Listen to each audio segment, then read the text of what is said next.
Hi everyone, welcome to Dave's Bonsai. On today's episode, the birch forest needs a little fixing.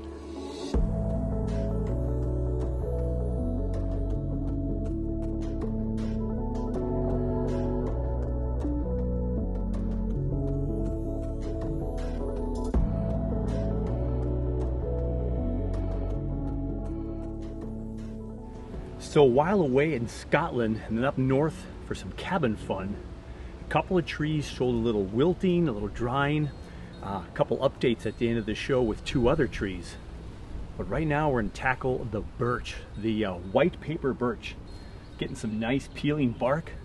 Got the white color here coming up on this one and the one in the back. But right now we're going to trim up this forest and kind of bring it all a little bit more compact. Not going to make any major chops, but we are at the time of year, we are in July, everything is hardened off and more growth is happening. We can give this thing a haircut today. So I'm going to start over here with the maples that flew from my neighbor's maple tree and grew in pots, and I put it in here. And we just got a little bit of drying up here. We're just going to trim the dry parts off.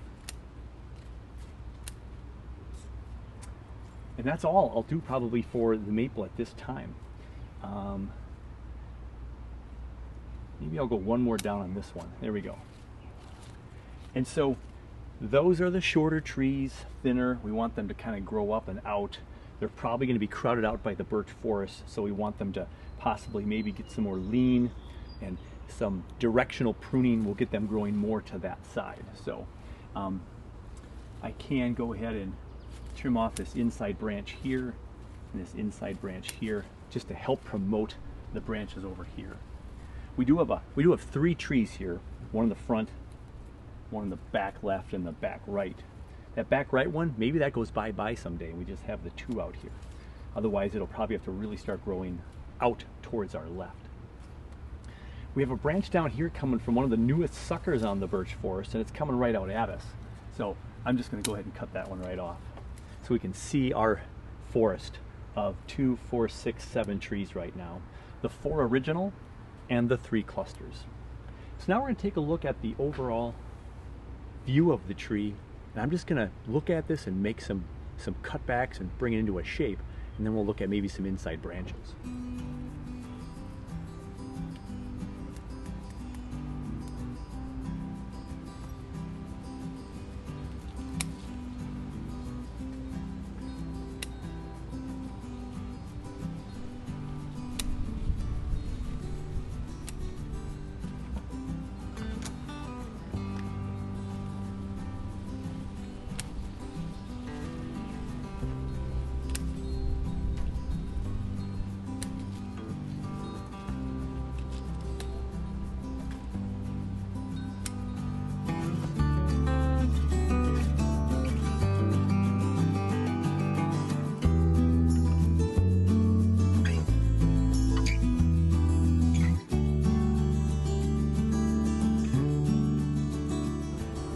My main objective for this forest was to bring it down to size. I'm going to take off at least 6 inches or more off the top and sides and bring it more compact and kind of investigate what was going on with the droopy leaves. I discovered on one of my other trees after being gone for a while that it might have had some mold. We'll talk about that in a sec. A closer inspection of some of these leaves as I pulled them off, they look more mold possible damage than lack of water. Kind of hard to tell. And so we have a nice general shape now. We can kind of see through the trees. The maples were trimmed up a little bit, and we've got a general kind of umbrella, you know, canopy up there, broom style in a way for the clump forest. And on one of the leaves, I did find some pests. Now I took a picture of this for a close-up for you. So there's just a little bit of eggs there from some creature that laid a few little eggs. So there could have been some possible little mite problem, little bug problem infestation on some of the leaves, but I only found this on one leaf. So I'm going to actually go ahead now and spray the tree with my BioSafe, give it a nice spray down all the way around, and make sure that any possible fungus, mildewy substance, or some critters that are maybe there still, we can get that going. So we'll put that on next and rinse it off, and then we'll just kind of monitor this tree really closely, or this forest I should say. So Nice little haircut. I misspoke a little earlier. I'm using Grow Safe. So check out Grow Safe. It's been a good product for an organic, it's safe for the bees, organic fungicide, miticide. So we're going to go ahead and spray this on the whole forest and the maple trees. We're going to get all it sprayed, front, back, sides, underneath as best we can. Let it sit on there for about 10-15 minutes, and then we're going to go ahead and rinse it off with the hose. So let's get some Grow Safe now on the tree.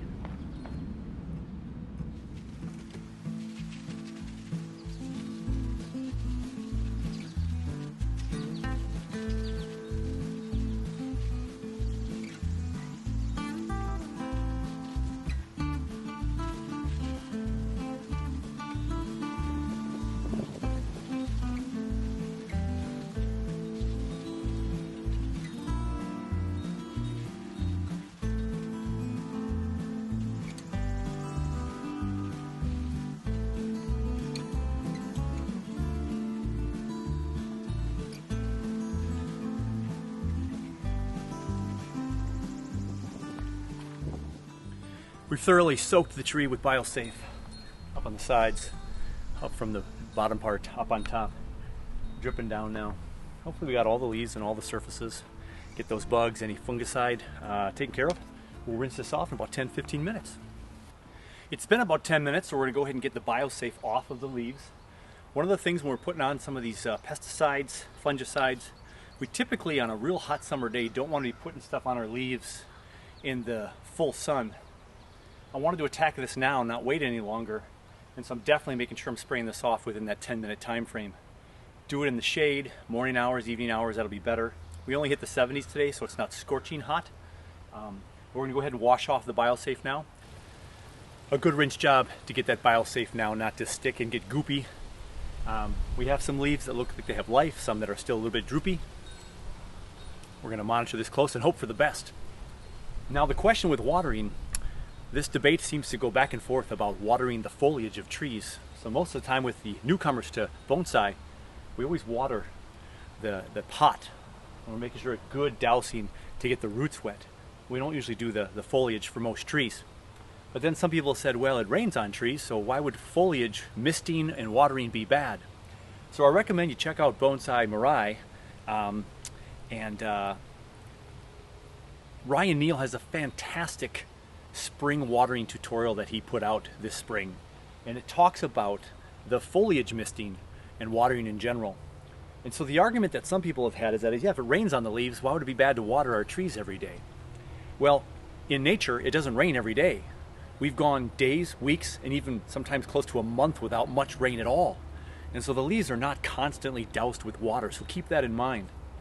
When we water every day, well, we're watering it every day. So if you're putting water and introducing water to the foliage every single day and it's always moist and damp, I think we're inviting more of a fungus possibility. Now, some trees you can mist the foliage. A lot of people do that with junipers.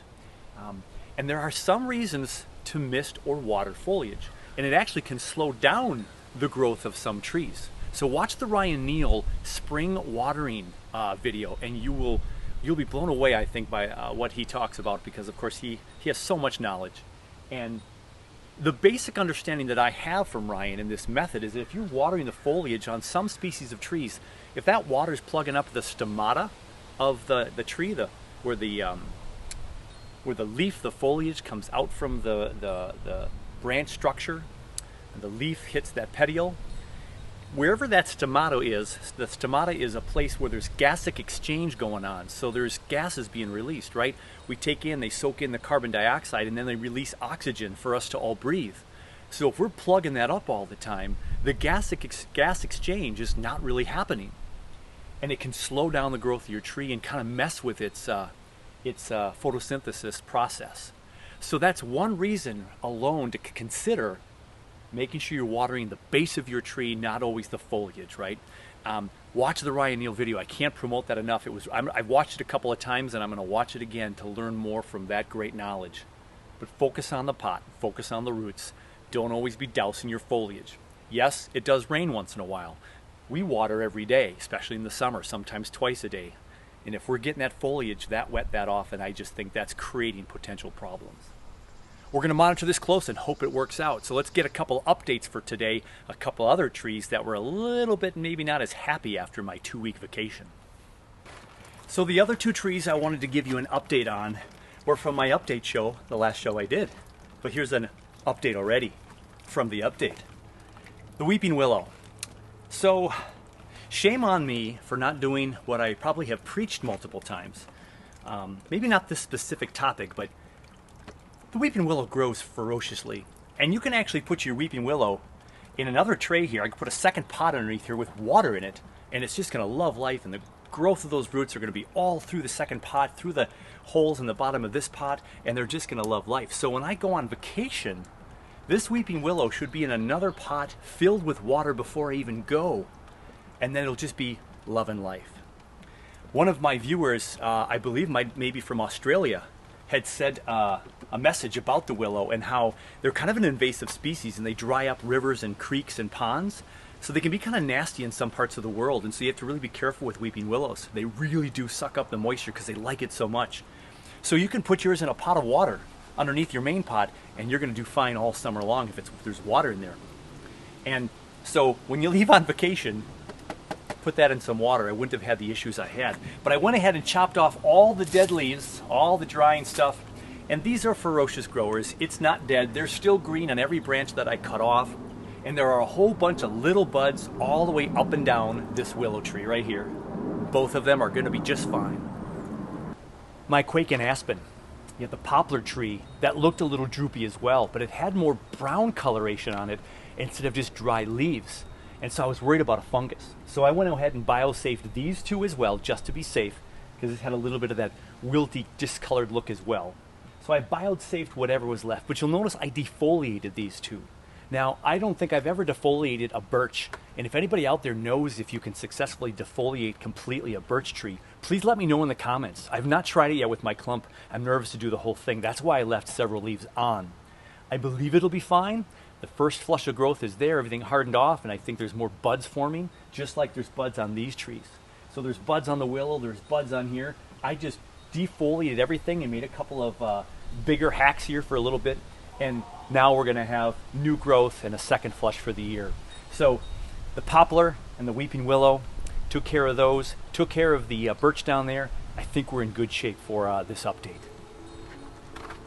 That's going to wrap things up today. The jungle is thick. There's a lot of work to do, a lot of videos forthcoming. So we took care of our problem trees first. Got to take care of those. We'll see if that bug was an issue, if that's just fungal issue. We'll watch those trees closely and respray some biosafe if we need to. So there's a whole lot more to do. We'll have to jump at those next very, very soon. And until that, take care of you, take care of your bonsai, and we'll catch you on the next one.